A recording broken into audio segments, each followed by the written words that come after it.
বাণীপীঠ শিক্ষাঙ্গনের উপস্থাপনায় আরও একটি গুরুত্বপূর্ণ সিলেবাসের ভিডিওতে স্বাগত জানাচ্ছি সকল ছাত্রছাত্রীকে। আমি রিনি সেনগুপ্ত।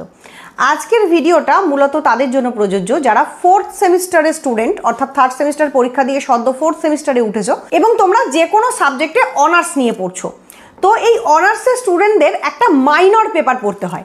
তো সেক্ষেত্রে যে কোনো সাবজেক্টে অনার্সের স্টুডেন্টদের যদি বাংলা মাইনর থাকে তাদের জন্য আজকের এই সিলেবাসটা প্রযোজ্য। তো মনোযোগ দিয়ে দেখো, আমি প্রসঙ্গত নাম্বার বিভাজন থেকে শুরু করে সিলেবাস সবটাই আলোচনা করছি। প্রথমেই বলবো যে তোমাদের নম্বর বিভাজন কেমন হবে এই পেপারটা সেটা জেনে নাও।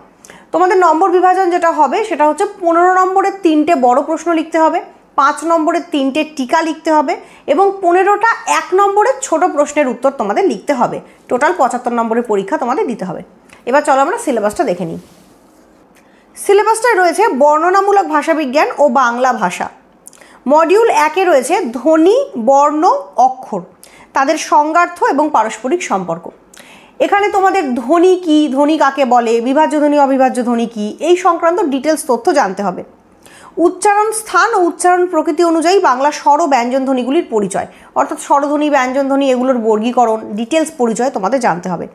এছাড়া তোমাদের করতে হবে বাংলা শব্দ ভাণ্ডার, অর্থাৎ এই যে আমরা বাংলাতে কথা বলছি, কত রকম শব্দ আমরা ব্যবহার করছি, সেই শব্দগুলোর উৎস থেকে এসছে, তৎসম, তদ্ভব, এরকম তো বিভিন্ন ভাগ রয়েছে, সেগুলো সম্পর্কে তোমাদেরকে ডিটেলস জানতে হবে। এরপর চলে যাব মডিউল 2 প্রসঙ্গে। এখানে রয়েছে বাংলা ভাষার ধ্বনি পরিবর্তনের রীতি ও প্রকৃতি। বিশেষভাবে পড়তে হবে স্বরাগম, ব্যঞ্জনাগম, স্বরলোপ, অপিনিহিতি, অভিশ্রুতি, স্বরসঙ্গতি, সমীভবন, বিষমীভবন, মহাপ্রাণীভবন ও অল্পপ্রাণীভবন, নাসিকীভবন, শতনাসিকীভবন, বিপর্যাস ও জোর কলম শব্দ। এই প্রত্যেকটা টপিক কাকে বলে, সংজ্ঞা কি, বাংলায় কিভাবে ব্যবহৃত হয়, উদাহরণ সহ তোমাদের বুঝতে হবে। প্রসঙ্গত বলে রাখি, আমাদের তরফ থেকে অনলাইন এবং অফলাইন ক্লাসেস প্রোভাইড করা হয়। সেখানে কিন্তু এই ব্যাকরণের সমস্ত বিষয় আমরা বোর্ড ওয়ার্ক করে বুঝিয়ে থাকি।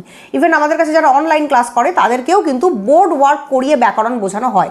তো যাদের প্রয়োজন আছে তারা অবশ্যই নিচে দেওয়া নাম্বারে কন্ট্যাক্ট করে আমাদের কাছে ভর্তি হতে পারো। এছাড়া প্রত্যেকটা বিষয়ের সহজ সরল ভাষায় লেখা নোটসও আমরা প্রোভাইড করে থাকি। এরপর চলে যাব মডিউল 2-র যে নেক্সট জায়গাটা রয়েছে সেটা হচ্ছে বাংলা শব্দার্থ পরিবর্তনের ধারা এবং বাংলা ভাষার উপভাষা। আমরা জানি বাংলা ভাষাকে অনেকগুলি উপভাষাগত অঞ্চলে ভাগ করা যায় এবং আঞ্চলিক একটা পার্থক্য সেখানে সুনির্দিষ্ট করা হয়, যেমন রাঢ়ী, বঙ্গালী, বরেন্দ্রী, কামরূপী, ঝাড়খণ্ডী, এই উপভাষাগুলো নিয়ে তোমাদেরকে জানতে হবে। এরপর চলে যাব মডিউল 3 প্রসঙ্গে। মডিউল 3-তে তোমরা যেটা পড়বে সেটা হচ্ছে বাংলা ভাষার রূপতাত্ত্বিক আলোচনা। বচন, লিঙ্গ, পুরুষ, সন্ধি, সমাস, বিভক্তি, কারক, প্রত্যয়, ক্রিয়ার কাল এবং অব্যয়, এই সমস্ত বিষয় তোমাদেরকে কিন্তু পড়তে হবে। প্রসঙ্গে একটা গুরুত্বপূর্ণ কথা বলে রাখি, তোমরা ধরো ক্লাস 6, 7, 8-এ কিন্তু এই সন্ধি, বচন, কারক, লিঙ্গ এগুলো পড়ে এসেছিলে।